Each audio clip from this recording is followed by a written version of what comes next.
Los curadores del Museo de Manchester se han quedado sorprendidos. Esto al descubrir que una de sus estatuas de la exhibición egipcia se mueve sola. Como lo escucharon, la pequeña estatua de unos 25 centímetros de un hombre llamado Nebsenu gira 180 grados durante el día sin que nadie la toque. Los científicos piensan que podría ser debido a las vibraciones ocasionadas por las pisadas de los visitantes al museo, pero hay quienes opinan que el fenómeno está relacionado con las energías del antiguo Egipto. Difícil de creer. Comenzamos. Hoy, los ricos también roban. Los casos más sorprendentes de ladrones millonarios. También los avances más recientes en la robótica. Además, los datos más sorprendentes sobre las moscas. Finalmente, ¿cómo afecta la violencia a los niños que crecen con ello? Todo será difícil de creer. Difícil de creer.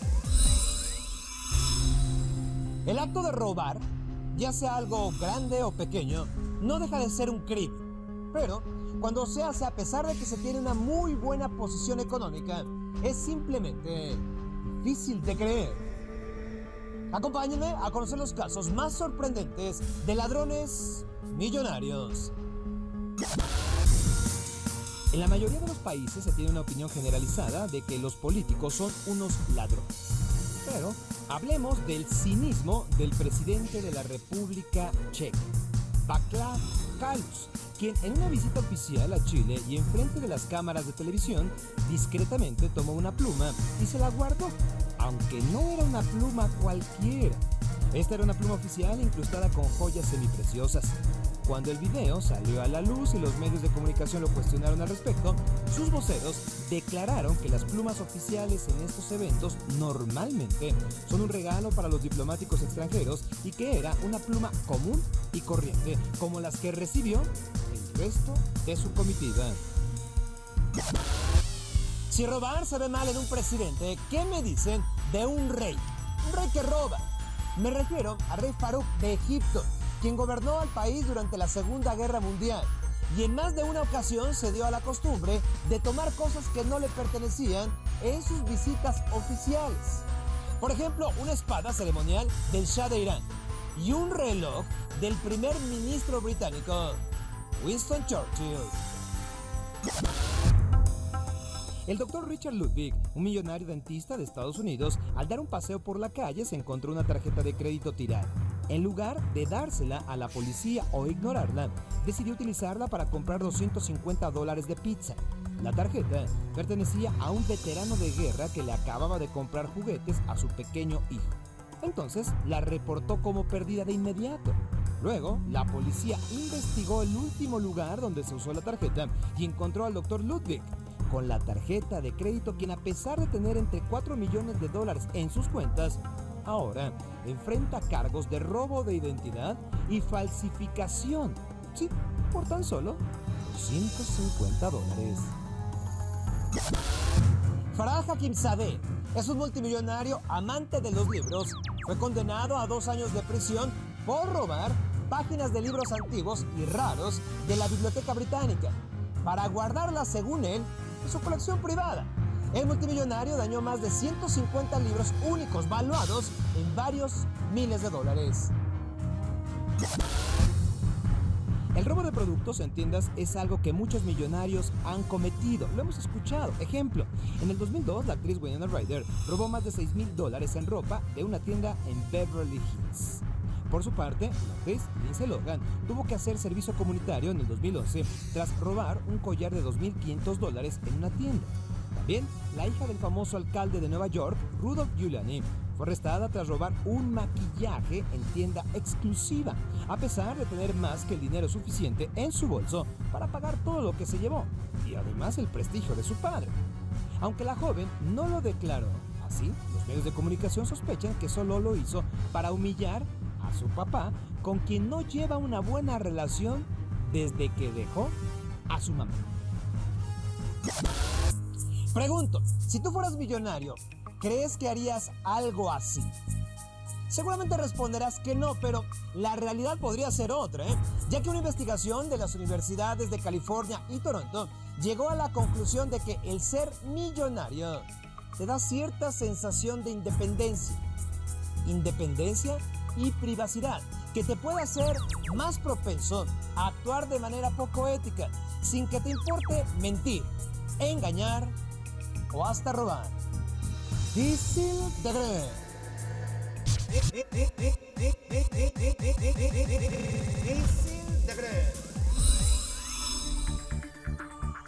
Vivimos en una época de grandes avances tecnológicos y uno de los campos en los que se experimenta más es el de la robótica. Sin embargo, no todos los experimentos que involucran robots son en beneficio de la humanidad. No, algunos de los avances más importantes en este campo parecen sacados de obras de ciencia ficción o creados por científicos locos. Estos son los avances más difíciles de creer de la robótica actual. La idea de crear robots surgió en gran medida para ayudarnos en tareas complicadas o imposibles de realizar para un ser humano. Por ejemplo, para explorar sitios mortales como el fondo del mar o la superficie de Marte. También se utilizan para facilitar tareas cotidianas. Pero, ¿qué pasaría si de repente los robots se empezaran a comportar como seres humanos, imitando nuestros mayores defectos? Esto es real. Comencemos con el caso de científicos del Tecnológico de Georgia en Estados Unidos que desarrollaron un robot capaz de mentir. Todo comenzó con un experimento donde un robot tenía que encontrar a otro que se escondía. En los primeros experimentos, el robot que se escondía dejaba rastros que indicaban su escondite. Pero, conforme fue avanzando el experimento, el robot que tenía que esconderse empezó a dejar pistas falsas para engañar al otro. ¿Qué creen que pasó? Sus mentiras funcionaron. Lo increíble es que este comportamiento no estaba programado en el robot. Dicen, surgió de forma natural. Después de esta evolución robótica, se puede pensar que ayudarían en cuestiones militares, confundiendo al enemigo. No solo se les ha enseñado a mentir a los robots, también se les enseñó a no ayudarse entre sí. En un experimento en el que tenían que recolectar objetos valiosos con ayuda de otros robots, algunos decidieron no revelarle a sus compañeros la localización de los objetos. Esto para quedarse con ellos. Un experimento de científicos de la Universidad de Austin, Texas, logró darle otra característica humana a un robot. Una enfermedad mental, específicamente esquizofrenia. Se trabajó con una inteligencia artificial llamada Discern, que funciona de manera similar a un cerebro humano, es decir, simulando conexiones neuronales. Los investigadores piensan que la esquizofrenia se origina porque el cerebro retiene demasiada información y no puede distinguir lo importante de lo insignificante. Los científicos entonces modificaron al robot Discern para que absorbiera toda la información posible sin discriminar. El resultado fue que la computadora desarrolló síntomas similares a los de un esquizofrénico, inventando historias imposibles, diciendo cosas sin sentido y hasta acusándose de haber cometido un ataque terrorista que no era cierto. Pregunto, ¿las computadoras tienen imaginación? Una supercomputadora del buscador de internet Google, después de ver millones de imágenes de gatos, logró imaginar su propia versión. Sí, una computadora logró imaginar algo. La supercomputadora Nautilus es una computadora con capacidades casi infinitas de aprender. El Nautilus fue sujeto de un experimento difícil de creer. Se le llenó con millones de noticias generadas desde 1945 y se le dio una simple instrucción: analizar el lugar donde sucedieron los hechos y el estado de ánimo manifestado en cada noticia. Usando esta información, la computadora pudo predecir con increíble exactitud eventos futuros. Bueno, ustedes se preguntarán, ¿con qué tanta exactitud? Basta un ejemplo. La computadora predijo dónde encontrar a Osama Bin Laden. Repito, dónde encontrar a Bin Laden. También predijo los levantamientos de países como Egipto y Libia, y todo únicamente analizando las noticias de los últimos años.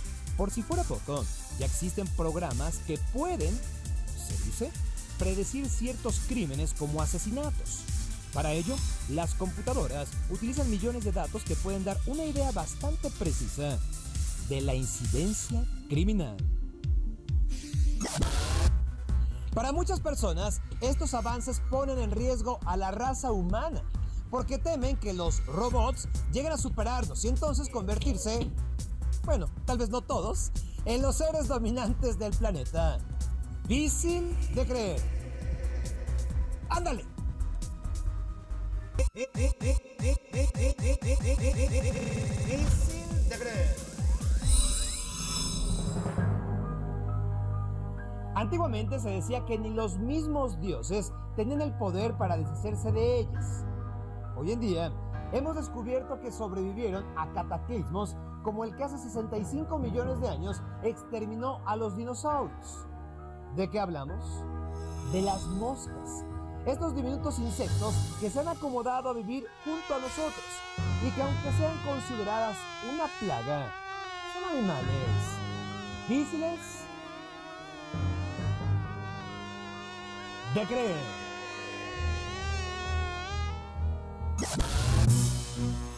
Para variar, comencemos hablando bien de ellas, de las moscas. En primer lugar, estudios realizados por científicos del Instituto de Neurobiología Max Planck descubrieron que el diminuto cerebro de estos insectos procesa la información visual a una velocidad sorprendente, mucho más rápido que cualquier computadora que exista. Es decir, ellas ven todo lo que pasa a su alrededor en cámara lenta, al estilo Matrix. Además de tener una visión de 360 grados, lo cual les brinda una importante ventaja a la hora de enfrentarse a los peligros y por ello es que resulta bastante complicado matarlas al vuelo. Además, todo su cuerpo está recubierto con células sensibles a la presión del aire, por lo que sienten cuando algo o alguien se aproxima. Un uso benéfico para los humanos de estos insectos es que sus larvas se han utilizado más de una vez en la medicina para limpiar heridas descuidadas, ya que las larvas se comen, literalmente, el material infectado, ayudando a que sane de manera correcta. Pero, tal vez, la labor más importante que desempeñan estos animales en la naturaleza sea la de consumir y eliminar desechos contaminantes como cadáveres de animales, materia fecal y plantas muertas.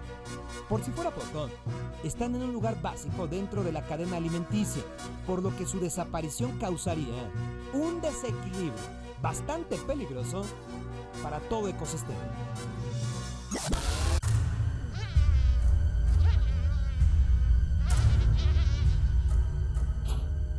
Se calcula existen más de 300.000 especies de moscas pertenecientes al orden de los dípteros, del griego di, que significa dos, y tero, que significa aves. La más común es la conocida como mosca doméstica, que nos ha acompañado desde la prehistoria a conquistar todo el planeta.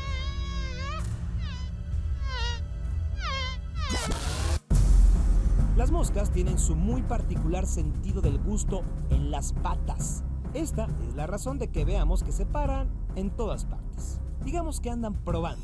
Además, estas extremidades están diseñadas para adherirse a cualquier superficie. Esto, desde luego, las convierte también en una importante fuente de transmisión de graves enfermedades como tifoidea, cólera, disentería, poliomielitis y hepatitis viral, llegando a jugar un papel importante, muy importante, en los conflictos bélicos, sobre todo antes de la aparición de los antibióticos. Un ejemplo de esto fue la Guerra Hispano-Estadounidense o Guerra de Cuba en 1898. Les cuento, en este conflicto, de los casi 80.000 muertos resultantes, al menos 50.000 fallecieron por la tifoidea transmitida por las moscas. Sin embargo, no necesariamente son animales sucios. Explico de nuevo. Si han puesto atención alguna vez a estos extraños acompañantes de nuestras vidas, se habrán dado cuenta que cada vez que detienen su loco vuelo, se frotan las patas. Ya hablamos del gusto, de que andan probando. Bueno, cuando hacen esto, bien, están limpiándose, ya que secretan un líquido que permite deshacerse de la suciedad, aunque esto es en beneficio únicamente de ellas, ya que de lo que sea que se limpien, lo tiran. en donde se hayan parado. Y lamentablemente, muchas veces, ese es nuestro alimento. Se calcula que las moscas llevan existiendo en este planeta por lo menos 200 millones de años. Todas las antiguas culturas tienen representaciones importantes sobre las moscas. Para el pueblo navajo, el espíritu de la mosca grande era uno de los más importantes. Mientras que para los egipcios, el máximo galardón militar por el valor durante los conflictos eran precisamente las moscas. Muestra de ello es el collar con el que fue condecorada la reina de Tebas, Aotep, que consta de 3 moscas de oro. Dentro de las connotaciones negativas, al demonio Belcebú se le llama también el señor de las moscas, debido a la relación que existe entre la muerte y el insecto. En la época moderna, la mosca sigue figurando en nuestro imaginario. Tal es el caso de que escritores de la talla de William Golding, Augusto Monterroso, Antonio Machado y Emily Dickinson, quienes le han rendido homenaje a este diminuto y muchas veces molesto habitante de nuestras casas. Mientras que en la música, artistas como U2, Alice in Chains, Dave Matthews, Bela Bartok y Yoko Ono se han compuesto al menos una pieza. Y desde luego, no podemos olvidar la película de 1986, La Mosca, que nos enseñó una cara monstruosa de este insecto.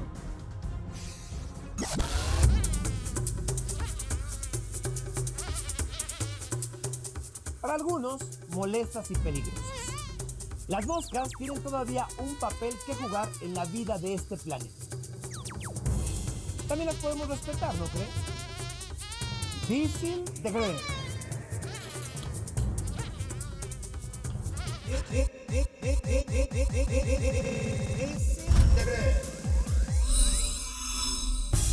La violencia enturbia a toda sociedad.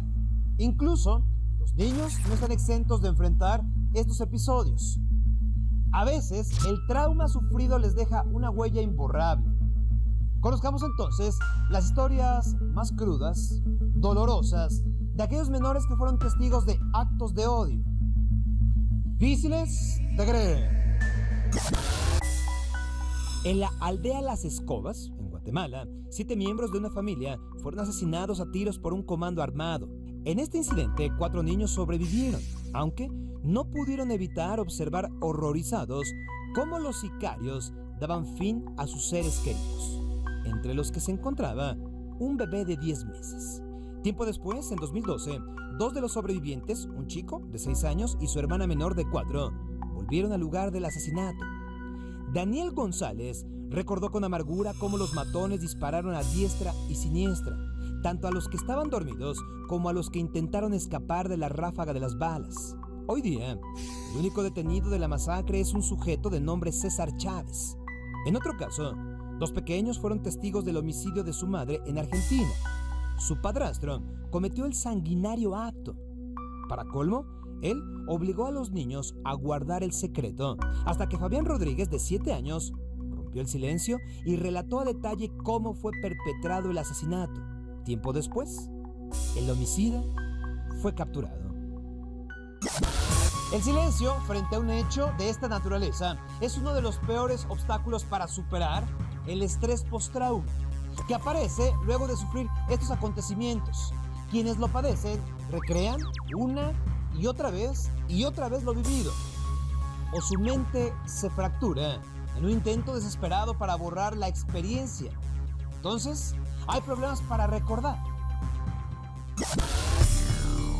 Para algunos adultos, la huella que queda tras vivir estos crudos acontecimientos en la infancia los acompaña de por vida. Julio Velasco es uno de los sobrevivientes que testificó en el juicio por genocidio contra el exdictador guatemalteco Efraín Ríos Montt por las masacres de indígenas en los años 80. Durante el proceso, Julio comentó: a una anciana le cortaron la cabeza y la colocaron en una mesa del comedor. Esto lo vivió en un campamento militar a sus escasos 8 años, tras haber sido capturado por soldados que violentaban a mujeres embarazadas, ancianos y niños por igual. Él pudo escapar del cuartel escondido en la llanta de un tractor, aunque no ha podido escapar del amargo recuerdo. En otros casos, estos niños tienen problemas para confiar en otros. Algo que fue evidente en Mabel, que de niña fue diagnosticada con ceguera psicoanalítica. En 1975, sus vecinos escucharon gritos, sollozos y balazos. La pequeña Mabel fue hallada en el patio de su hogar, asustada, confundida y con sangre en el rostro. La niña quedó muda ante el interrogatorio de los ahí presentes. Luego estalló en pánico. Sus padres habían sido torturados y asesinados. Por supuesto que este episodio la cambió para siempre. Entonces, una mañana dejó de ver. Por su lado, los oculistas no encontraban problema alguno en su vista. Entonces, fue llevada a Suiza para que pudiera vivir en un hogar para niños ciegos, donde recibió tratamiento psicológico, ya que su ceguera se debió a un trastorno psiconeurológico. El tratamiento psicoanalítico en estos casos es bastante complicado, ya que pacientes que han vivido de cerca la tortura carecen de confianza, no dejan que nadie se les acerque. Ante el mínimo contacto reaccionan con miedo, desconcierto u odio. La carga emocional es intensa y complicada de lidiar. Pero otros no recuerdan lo sufrido. Óscar Ramírez Castañeda se enteró hasta su vida adulta que fue uno de los 3 sobrevivientes de otra masacre perpetrada por el ejército de Guatemala a principios de los años 80 en la aldea Dos R's, donde murieron casi 250 personas. En ese entonces, Óscar tenía 3 años. Tras la matanza, fue secuestrado por un teniente que le arrebató a su propia familia. Casi 30 años después, una fiscal guatemalteca envió un correo electrónico a la víctima, donde le explicaba su tortuoso pasado y le pedía que ayudara en el juicio contra los asesinos. Para ese entonces, Óscar vivía con su esposa y sus hijos en Estados Unidos.